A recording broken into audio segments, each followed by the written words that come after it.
ஆண்டவராக இயேசு கிறிஸ்துவின் நாமத்தினாலே இந்த காலை வேளையிலும் கூட உங்களை நான் வாழ்த்துகின்றேன்.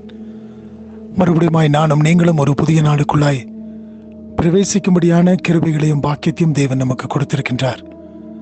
நாம் ஒவ்வொரு நாளையும் தாண்டி வரும் பொழுது அந்த நாளின் முந்தைய நாளை நாம் நோக்கி பார்ப்போம் என்று சொன்னால், எல்லா காரியத்திலும் தேவன் நம்மை எப்படியாக வழிநடத்தி வந்திருக்கிறார் என்பதை நம்மாலே நிச்சயமாய் உணர்ந்து கொள்ள முடியும்.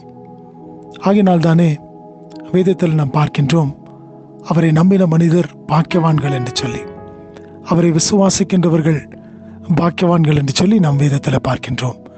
அப்படி என்று சொன்னால் இந்த காலை வேளையிலும் கூட அவரை விசுவாசித்தவர்களாய் நம்பினவர்களாய் அவருடைய சமூகத்தில் நானும் நீங்களும் கூடி வந்திருக்கின்றோம்.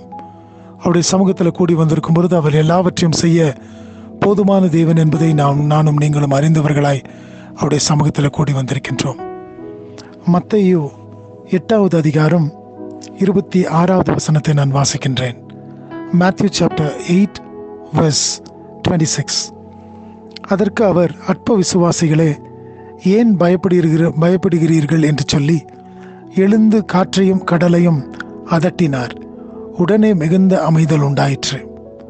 27வது வசனம் சொல்கிறது, அந்த மனுஷர்கள் ஆச்சரியப்பட்டு, இவர் எப்படிப்பட்டவரோ, காற்றும் கடலும் இவருக்கு கீழ்ப்படுகிறதே என்றார்கள். இந்த இடத்துல நாம் பார்க்கும் பொழுது ஜனங்கள் எல்லாரும் அந்த படவில ஏறிக்கொண்டு போகின்றார்கள். அப்பொழுது படகு அலையினாலே மூடப்பட்டு கடலிலே பெரும் காற்று உண்டாகிறது. அந்த இடத்துல மூழ்கி போகக்கூடிய ஒரு சூழ்நிலை. ஆனால் ஆண்டவராகிய இயேசு கிறிஸ்து அந்த படகுல அவர் பிரயாணம் செய்கின்றார். அவர் நித்திரை செய்து கொண்டிருக்கின்றார். அப்பொழுதுதான் வந்து கேட்குறாங்க, நாங்கள் மடிந்து போவது உமக்கு அக்கறை இல்லையா ஆண்டவரே என்று சொல்லி. அதற்கு தான் ஆண்டவர் சொல்றாரு, அதற்கு அவர், அற்ப விசுவாசிகளே, ஏன் பயப்படுகிறீர்கள் என்று சொல்லி எழுந்து காற்றையும் கடலையும் அதட்டினார். உடனே மிகுந்த அமைதல் உண்டாயிற்றாம். இதிலிருந்து நானும் நீங்களும் என்னத்தை கற்றுக்கொள்கின்றோம் இந்த காலை வேளையில? நிச்சயமாய் நம்முடைய வாழ்க்கையிலும் நம்முடைய குடும்பங்களிலும் கூட அநேக வேளைகளிலே இப்படிப்பட்ட கடல் சீற்றத்தை போல, கடல் கொந்தளிப்பை போல படகு அமிழத்தக்கதான ஒரு சூழ்நிலை வரக்கூடியதாய் காணப்படுகிறது. அந்த வேளையில் தானே நானும் நீங்களும் என்ன செய்கின்றோம்? உலகத்தில் உள்ளவர்களை அல்லது உலகத்தின் காரியங்களை நாம் நோக்கி பார்க்கின்றவர்களாய் இருக்கின்றோம். அல்லது இப்படிப்பட்ட கேள்விகள் நம்முடைய உள்ளத்திற்குள்ளாய் எழும்பக்கூடியதாய் இருக்கிறது. என் ஆண்டவர் என்னை கைவிட்டு விட்டாரோ, அல்லது என்னை கண்ணோக்காமல் போய்விட்டாரோ என்று சொல்லி நானும் நீங்களும் அங்கலாய்க்கின்றவர்களாய் காணப்படுகின்றோம். அப்படிப்பட்ட வேளைகளிலே ஆண்டவரை பார்த்து சொல்றோம், ஆண்டவரே, நாங்கள் மடிந்து போகிறது உமக்கு தெரியவில்லையா என்று சொல்லி. ஏனென்றால் நம்முடைய வாழ்க்கையிலே, நம்முடைய குடும்பங்களில் அப்படிப்பட்ட பெரும் சீற்றங்கள் வரும் பொழுது நாம் பயந்து போய்விடுகின்றோம். சீஷர்களை பார்த்து ஆண்டவர் சொல்லுகின்றார், அற்ப விசுவாசிகளே, ஏன் பயப்படுகிறீர்கள் என்று சொல்லுகின்றார். இன்றைக்கு உங்களையும் என்னையும் பார்த்து ஆண்டவர் கேட்கின்றார், நானும் நீங்களும் பயந்து போயிருப்போம் என்று சொன்னால், பயந்தவர்களாய் காணப்படுவோம் என்று சொன்னால், அற்ப விசுவாசிகளே, நீங்க விசுவாசிகளாய் இருக்கின்றீர்கள், ஆனால் உங்களுடைய விசுவாசத்தில் குறைவு காணப்படுகிறது. இன்றைக்கும் கூட ஆண்டவர் உங்களையும் என்னையும் பார்த்து இப்படிப்பட்ட ஒரு கேள்வியை கேட்கின்றவராய் இருப்பார் என்று சொன்னால், நம்முடைய பதில் என்னவா இருக்கின்றது? இந்த கால வேளையில் சிந்தித்து பார்ப்போம்.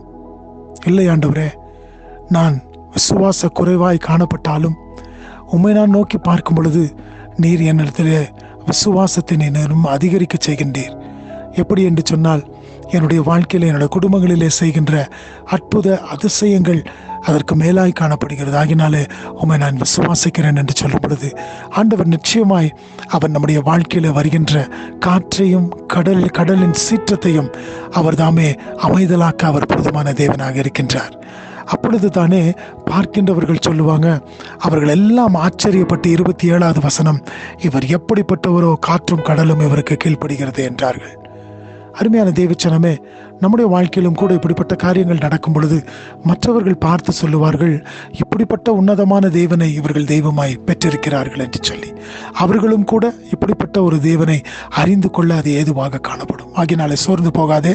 இந்த நாளிலும் கூட கர்த்தர் எல்லாவற்றையும் தம்முடைய சித்தப்படி உனக்கு நடத்தி தர அவர் போதுமானவராக இருக்கின்றார். அவரை விசுவாசிக்கும் பொழுது, அவரை நோக்கி பார்க்கும் பொழுது அவர் எல்லாவற்றையும் செய்து உன்னை வழி நடத்துவார். இந்த நாளை ஆசீர்வதித்து கொடுப்பாராக. ஆமென்.